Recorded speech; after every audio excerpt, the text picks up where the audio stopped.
Hi there. Thank you for going on background with us today. I'm here with Eric Eggers of the Government Accountability Institute, and we are fired up today because it's the Christmas season, our favorite time of the year. And yes, we're going to call it Christmas. No happy holidays here, folks. But this J6 pipe bomber story is the gift that keeps on giving. I mean, your head has to be on a swivel to keep track of all the breaking news on this story since last week. And today we're finding out that those gifts that I talked about include bronies. Yes, the pipe bomber that the FBI wants you to believe was responsible for carrying out a very sophisticated operation of placing pipe bombs at the Democratic National Committee headquarters and the Republican National Committee headquarters is into My Little Ponies. You just can't believe this. You can't make this stuff up. No, so to be clear, brony is not like a slang term that is in the brain rot category that you can't say like 6, 7 brony. Brony is apparently a very different online classification. And yeah, so Susan, I think this story is troubling and it's bizarre. But when the FBI has arrested this man, Brian Cole, a 30-year-old loner who lives in his mom's basement, he's got a grandmother that describes him as very naive, almost autistic like, said he's got the mind of a 16-year-old, and somehow he's into My Little Pony, and that's why he's classified as a brony. And this person allegedly was able to evade detection by law enforcement for 5 years.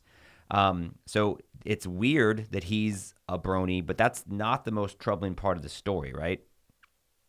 Unfortunately, not. Well, I mean, I wanted to say that my daughter is 10 years old, and she's not into My Little Ponies. We had to, give those all away. So this will tell you a little something about uh, the mindset of this autistic. Is he 25-year-old now? Is that what his age He's is? I 30. don't know, No, he's Eric. 30 years old. He was 30. But he was 25 when he did this, Oh, fair enough. allegedly. Yeah. Yeah, so now he's 30, but this is just this ongoing saga that has dated back, 5 years. The FBI under Joe Biden could not solve this, and we want to know why. There's also this new wrinkle that we found out that this woman named Jocelyn Ballantine, it was reported by Lindell TV News reporter Cora. What's her last name? Kara Kara Castronova. Okay, who's Kara Casson. We got to give credit where credit is due. But she reported that this FBI agent who was in charge of this alleged extortion of a Proud Boy, uh, Enrique Tarrio, was when she was prosecuting the J6 case and so allegedly extorted him for a lesser plea, that she's the one in charge of this investigation and actually did the interview with Brian Cole Jr., the suspect that Dan Bongino and Cash Patel announced to great fanfare last week was, they believe, the person, and they gave a confession too in that interview uh, to these troubling, mysterious pipe bomb issues that, there was a allegedly, we don't know, and we still don't know if they were viable. That word viable, pipe bombs, is very bizarre too, because that's not something the FBI consistently uses to talk about bombs. They don't use that term. But these were placed on the same day of the Capitol riots. And, really, what we're trying to get at is the motive and whether we have the right suspect here. It was Dan Bongino's birthday, the day that this was announced. Maybe that was a coincidence, but it was interesting timing coming after a series of stories. One being from Miranda Devine from the New York Post, who also, she didn't, but another person at the New York Post broke this Brony story. So they obviously have really good sources. But she did a very deep dive report on FBI whistleblowers and FBI community, both agents who still work there and retired agents, very critical of Dan and Cash as tenure at the FBI. So then just a few days later, she gets into, well, that day she got into a fight. Miranda gets in a fight with Dan Bongino on X.com. And a few days later, you have this bombshell of a story. So we want to break it down with you. I know Eric has some great questions that he wants to pursue here. Well, I think you just laid out very skillfully all the different kind of aspects of it. So let's kind of take those maybe one at a time. Let's begin with, you and I, the last episode we talked to a whistleblower within the IRS, and he said very famously, look, the deep state is real.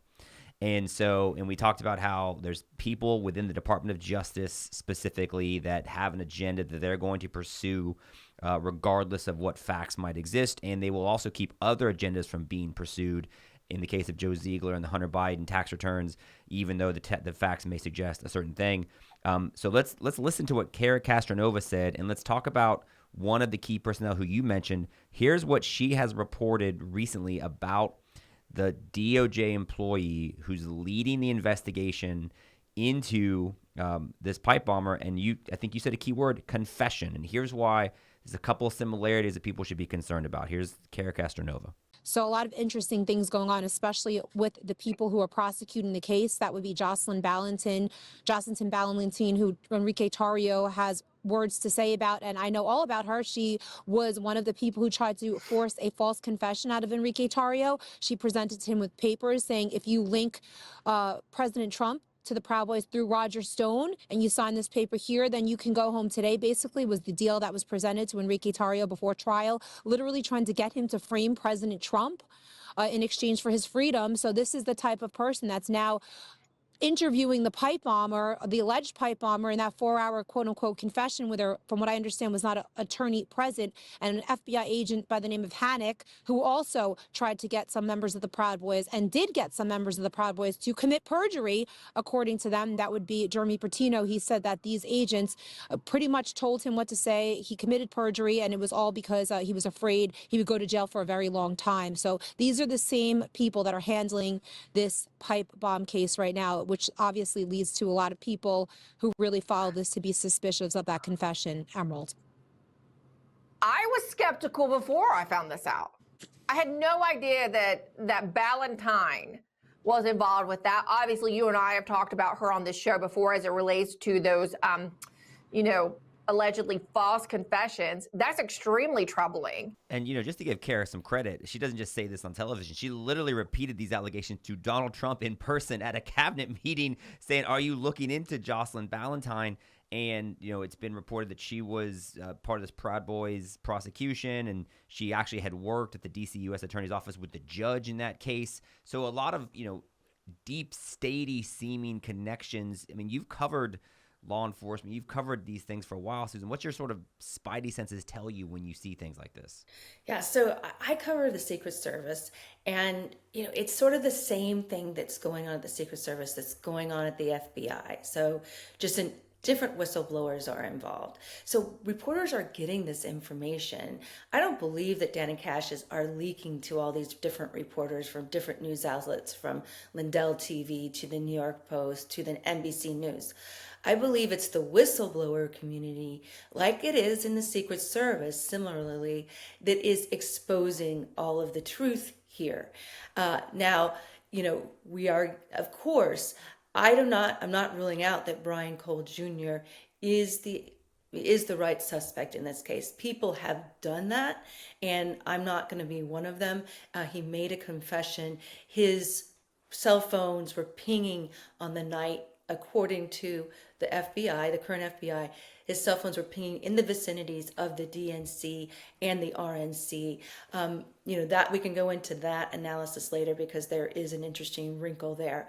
But this story, this blockbuster arrest, I feel like there's a spidey sense in me that feels like it's rushed, because they had every reason, the FBI had every reason to get a win, because they've been pilloried on Epstein.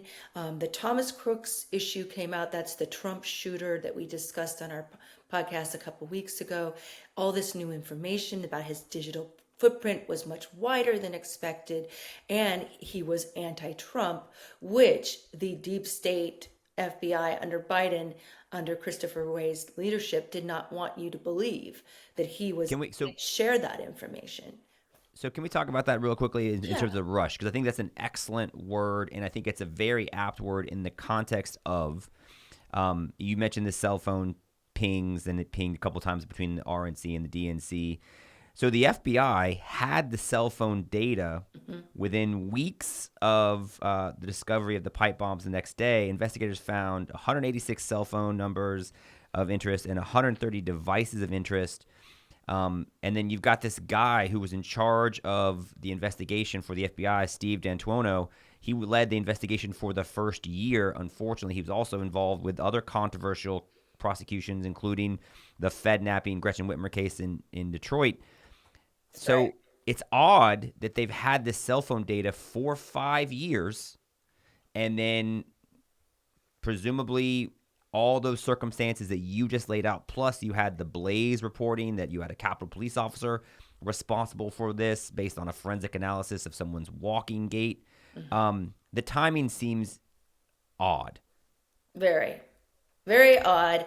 And I'm not a conspiracy theorist, as you know. I've always done evidence-based reporting, and I will not go into areas that I think aren't, that you're pulling a string, and if the string doesn't lead you there, you have to have the evidence to go there. So that's how I've based in my entire reporting career. But you do have an obligation to look at the evidence here and to look at the timing. And honestly, I feel like my spidey sense was that Miranda Devine story came out. The New York Post called it damning, and this alliance of FBI agents and current and former were saying that the FBI was rudderless and a lot of other things that were not flattering, okay? And what you got to know behind the scenes, like we like to go on background, we're trying to get you the story behind the scenes. What's going on here is there's whistleblowers that were pulling for Kash Patel and Dan Bongino to get their jobs. And they were gung-ho about reform in the agency because they were suspended for exposing the deep state under Joe Biden. And they call themselves the suspendables. So what's really going on here is some of them have not been reinstated to the FBI. And they have not been compensated for their lawsuits for retaliation against the FBI. Unlike our guest last week, who were IRS whistleblowers who are reinstated and have senior level positions as advisors to the Treasury Secretary. They didn't get that. They were not getting the same treatment. And there's who knows why. I focus on the Secret Service, so I am not as, my reporting is not as keen as some other people on the FBI and these whistleblowers, and whether they are truly, patriotic people, or whether they, sometimes whistleblowers are eccentric, and I have to always look at the motive of their motive as well. But getting back to the story, it's just the timeline was super rushed, and that they had every reason. I mean, there are rumors that Dan Bongino is headed out the door, going back to his podcasting, and he, whether that was voluntary or there's a little bit of a push from the White House, that's also part of this interesting mix. But if you talk about the forensic software that identified U.S. Capitol Police Officer Sharni Ray Kirchhoff, she bizarrely quit the Capitol Police. She was a Capitol Police officer, bizarrely quit 6 months after J6. And they're saying that it was a 94% match to the January 5th D.C. pipe bomber. That's according to the Blaze reporting. Steve Baker. Which has been retracted. They retracted it after the Washington. Yeah. Yes. And I just think it's interesting that we're getting the news of this right after that. That was November 2nd that story came out. So this is just in the last month, we've had all these avalanche of stories. And the most interesting thing to me is that, well, besides the Brony part, all of these dangerous things that are happening online to kids that are disaffected, or younger males that are disaffected. We had that with Tyler Robinson. We had that also with Thomas Crooks. He was maybe not a furry, but he was on a furry website doing this gender bending, into this gender bending I guess, culture is what I would call it. A very, very dark situation going on with our youth. And we have to be aware of that as parents, because you can't hide this information. And we didn't get this straight from the FBI. We're getting it from sources within the FBI who are familiar with the investigation. But going back to the evidence against Brian Cole Jr. has been cited as mainly, we don't see him going in and out of his car in that video. The video that the FBI has released and they were asking for was at $500,000 they were going to provide as a reward for information. And they say, actually, there was no new information. We just went back to our original data evidence that we collected under Christopher Wray's leadership, under the Biden leadership. So that evidence included the cell phone pinging at both the DNC and RNC headquarters of what they've identified as Brian Cole Jr.'s phone.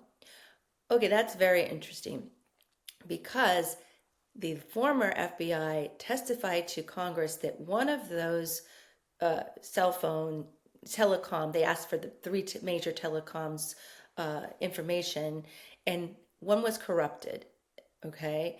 And I think that it was the assistant director, was it the guy you just mentioned, Steve D'Antono. Steve D'Antono, I didn't want to pronounce his name wrong.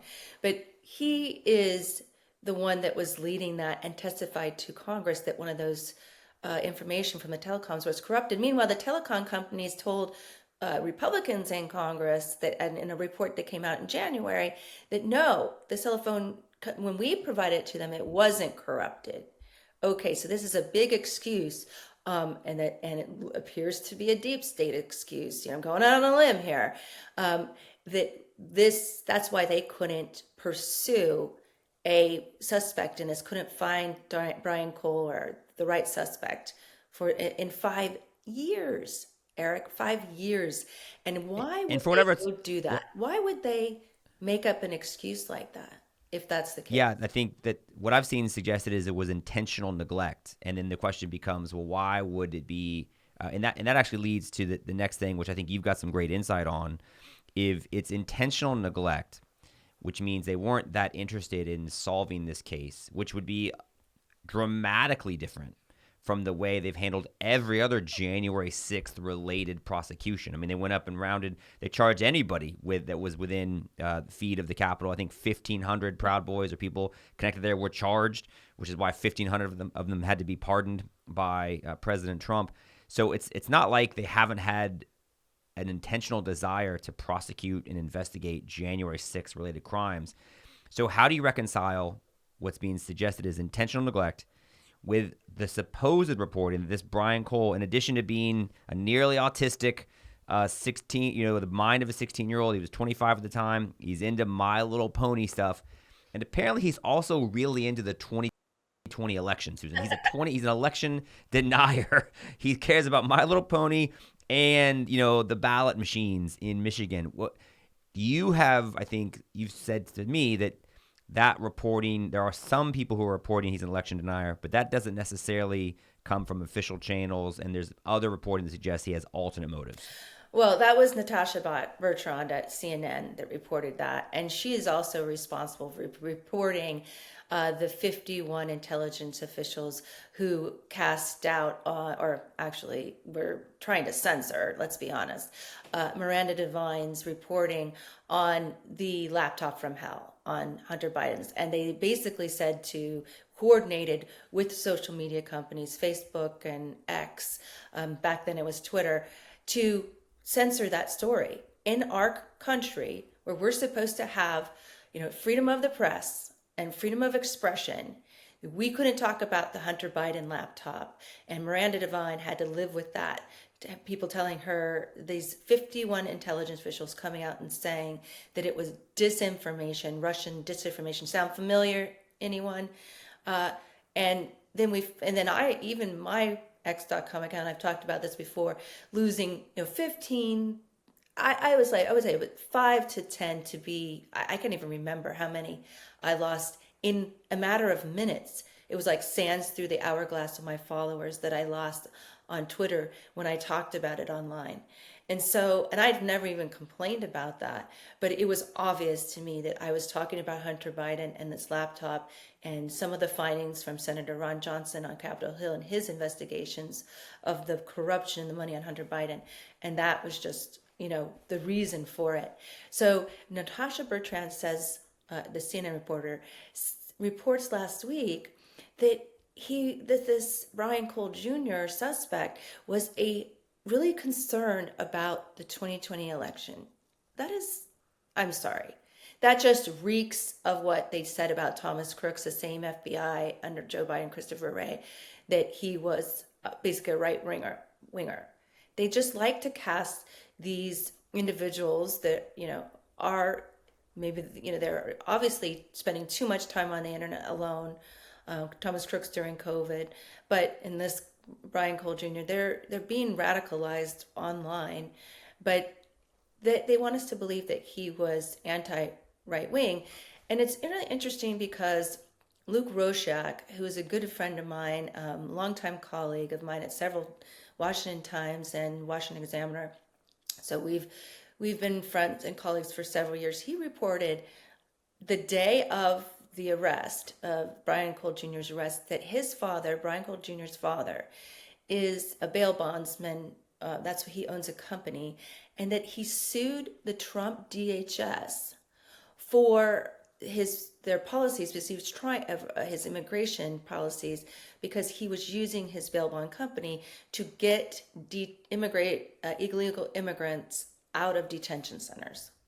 So then he used Trayvon Martin's lawyer, Mr. Crump, his name is, to have press conferences about this. So we are to believe that this father was very left-wing, but the son, who, Jake Tapper said he was white, but he's actually black, is right-wing. He's a Trumper. He's a MAGA, right? But his father, I'm not buying that part of it at all. Well, So let's just say this: if so, Brian Cole's father, so the father of the person who's been arrested for the pipe bomb suspect, held press conferences with civil rights attorney Benjamin Crump. There you go. Who, by the way, is from Tallahassee, lives in the same city I do. Oh, I see.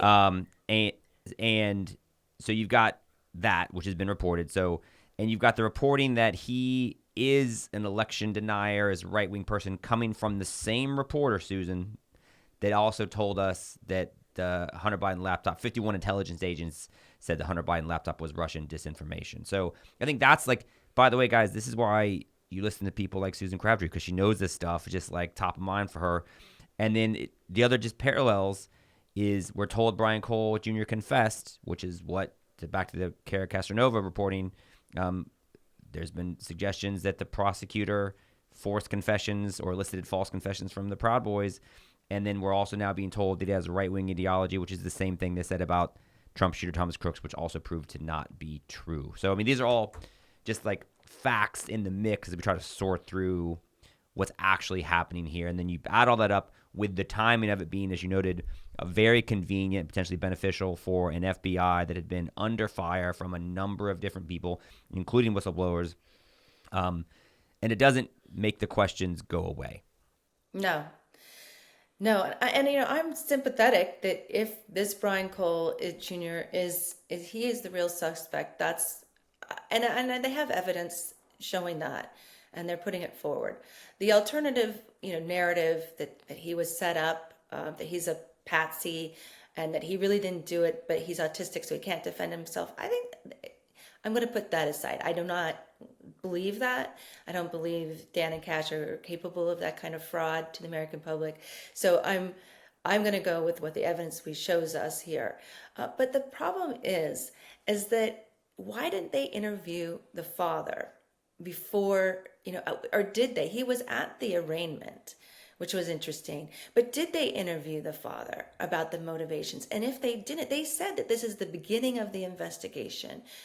U.S. Attorney for District of Columbia, Jeanine Pirro, very well-known Fox personality. She said, it's only the beginning of the investigation. Well, that's not how any FBI agent I know and Secret Service agent conducts an investigation. Even that's not how we as investigative journalists do it.